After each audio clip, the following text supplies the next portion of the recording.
चलिए, तो अब यहां से आपने सब सीख लिया। अब यहां से हम आपकी जांच करते हैं, आप अपनी जांच करिएगा, स्वजांच।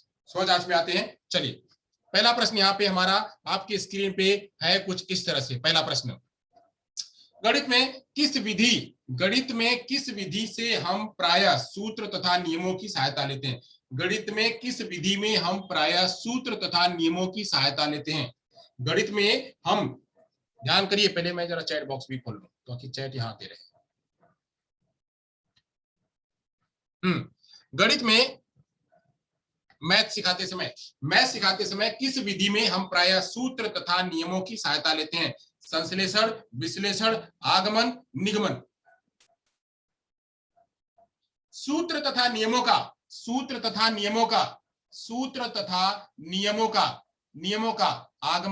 आगमन मैंने यहां बताया हुआ था। एक है डिडक्टिव और एक है इंडक्टिव। डिडक्टिव और एक है इंडक्टिव। डिडक्टिव और इंडक्टिव। डिडक्टिव और इंडक्टिव। डिडक्टिव और इंडक्टिव। 3 4 जगदीश 4। सबके अलग अलग जवाब हैं। सबके अलग अलग जवाब हैं।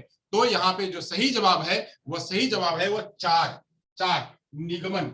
निगमन विधि जो है वह सूत्र, यानी वह सूत्र को देखती है। इसी को कहते हैं स्पेसिफिक टू जनरल, ISG। तो स्पेसिफिक होता है, याद रखिए इस तरह से, ISG का मतलब स्पेसिफिक टू जनरल। स्पेसिफिक क्या है? वही सूत्र है। स्पेसिफिक क्या है? वही सूत्र है, गणित के सूत्र। इंडक्टिव पहले तो यहाँ पे छांटना है। छांटना ये है कि संश्लेषण और विश्लेषण विज्ञान में प्रयोग होते हैं। संश्लेषण और विश्लेषण विज्ञान में प्रयोग होते हैं, यानी साइंस में प्रयोग होते हैं। इंडक्टिव और डिडक्टिव जो है मैथ में प्रयोग होते हैं। इंडक्टिव और डिडक्टिव मैथ में प्रयोग होते हैं। तो यहाँ पे स्पेसिफिक टू जनरल, यहाँ पे सूत्र की बात हो रही है, सूत्र तथा नियमों की बात हो रही है। तो सूत्र और नियम कहाँ प्रयोग होंगे? तो सूत्र और नियम जो है वह इंडक्टिव में प्रयोग होंगे, ISG में। तो सही जवाब क्या होगा? सही जवाब होगा जो है वह इंडक्टिव। चलिए, इतनी देर में जवाब देने का कोई मतलब नहीं है, तुरंत जवाब दिया करिए। चलिए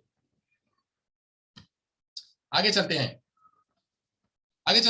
शिक्षण की त्रिमुखी प्रक्रिया के 3 बिंदु कौन कौन से हैं? शिक्षण की त्रिमुखी प्रक्रिया, यानी शिक्षण जो है ट्रीपोलर प्रोसेस होता है। शिक्षण ट्रीपोलर प्रोसेस होता है। एक पोलर ये है, दूसरा पोलर ये है, तीसरा पोलर ये है। अब इन तीनों पोलर में कौन कौन आएगा? तीनों पोलर में क्या आएगा? पहले ही दे दिया, ये कौन है? अच्छा, तो कोई बात नहीं है। हाँ, 3, शिक्षक, विद्यालय, अभिभावक। शिक्षक, अभिभावक, शिक्षार्थी। शिक्षक, शिक्षार्थी, पाठ्यक्रम। और शिक्षक, शिक्षार्थी, विद्यालय। कौन?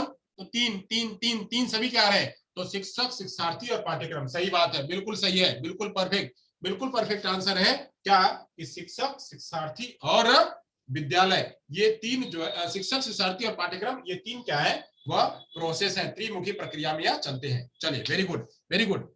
तो यहाँ पे जो सही जवाब होगा वह सही जवाब क्या होगा? सही जवाब यहाँ टिक कर देते हैं। तो सही जवाब जो है वह तीसरा होगा। गुड। चलिए, तो आगे चलते हैं अगले वाले प्रश्न पे चलते हैं। अगला वाला हमारा प्रश्न कुछ इस तरह से है। तीसरा वाला, ब्लूम की टेक्सोनॉमी का अंग नहीं है। ब्लूम की टेक्सोनॉमी का अंग नहीं है। बेंजामिन ब्लूम ने जो टेक्सोनॉमी बनाई थी ओरिजिनल वाली, उसमें बुद्धि, समझ, अनुप्रयोग और संश्लेषण, इसमें से कौन नहीं है? कौन नहीं है? जवाब, ब्लूम की टेक्सोनॉमी में कौन सा अंग नहीं है? ब्लूम की टेक्सोनॉमी का जवाब 4, संश्लेषण 4 संश्लेषण 4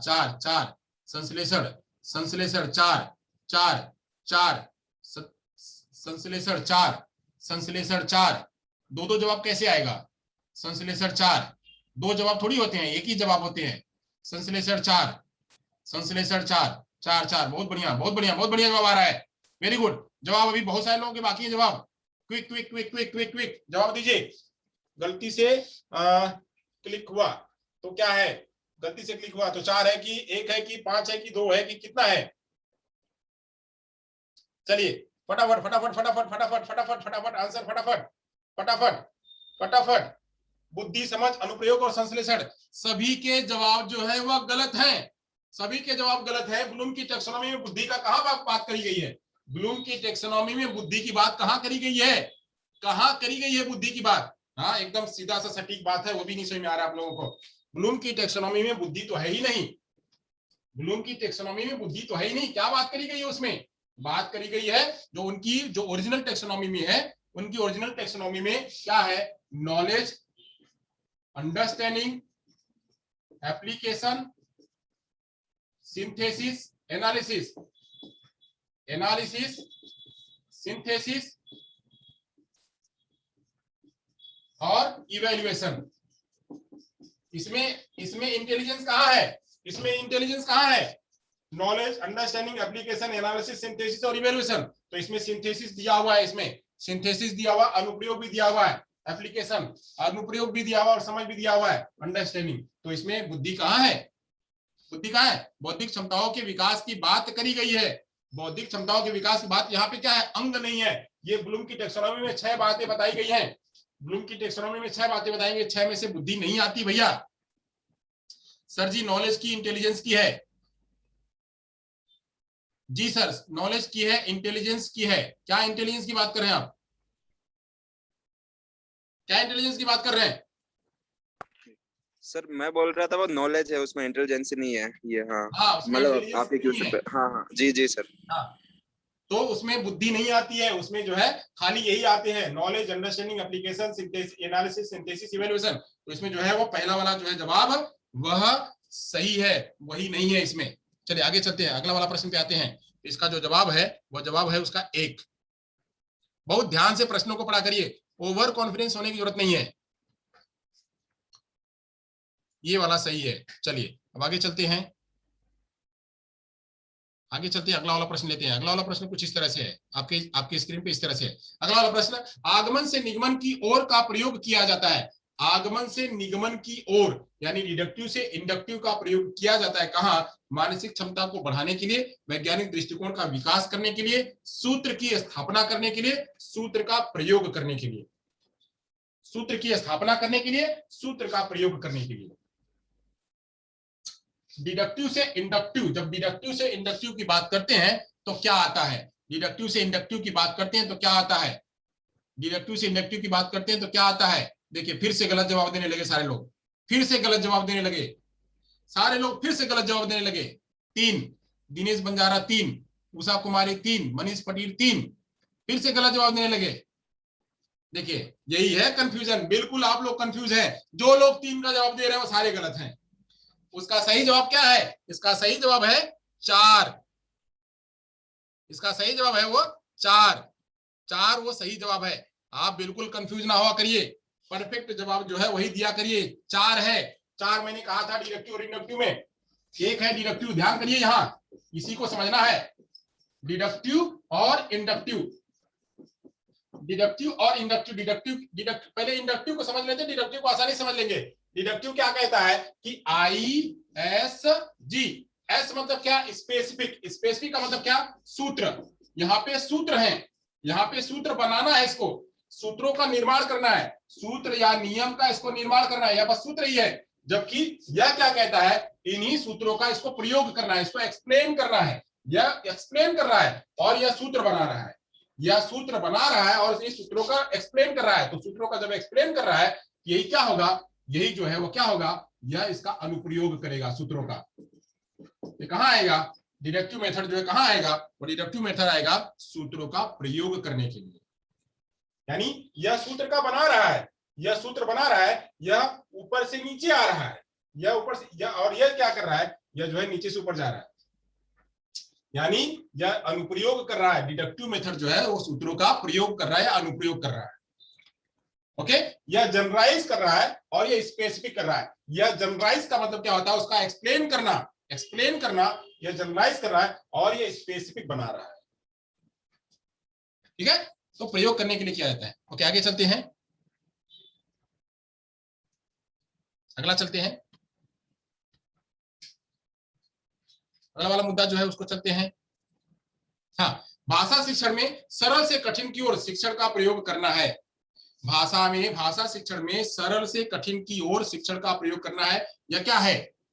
यह क्या है? उत्तर फटाफट। एकदम एकदम आसान है, एकदम आसान है। सही बात है, सही बात है, बिल्कुल सही बात है। क्या है? शिक्षण सूत्र। शिक्षण सूत्र इसका सही जवाब है। शिक्षण सूत्र इसका सही जवाब है। ओके, चलिए आगे चलते हैं, आगे चलते हैं। ये भी खत्म हो गया हमारा। अब आगे चलते हैं। अगला वाला हमारा प्रश्न जो है वो छठवां है। छठवां कुछ आपकी स्क्रीन पे इस तरह है, उदाहरण देकर नियमों का निर्धारण किया जाता है। उदाहरण देकर नियमों का निर्धारण किया जाता है। यह क्या है? विशेष से सामान्य की ओर नियम में, सरल से जटिल की ओर नियम में, मनोवैज्ञानिक से तार्किक की ओर नियम में, आगमन से निगमन की ओर नियम में। कौन सा सही जवाब है? उदाहरण देकर नियमों का निर्धारण किया जाता है। उदाहरण देकर नियमों का निर्धारण किया जाता है। क्या है? उदाहरण देकर नियमों का निर्धारण किया जाता है। क्या है?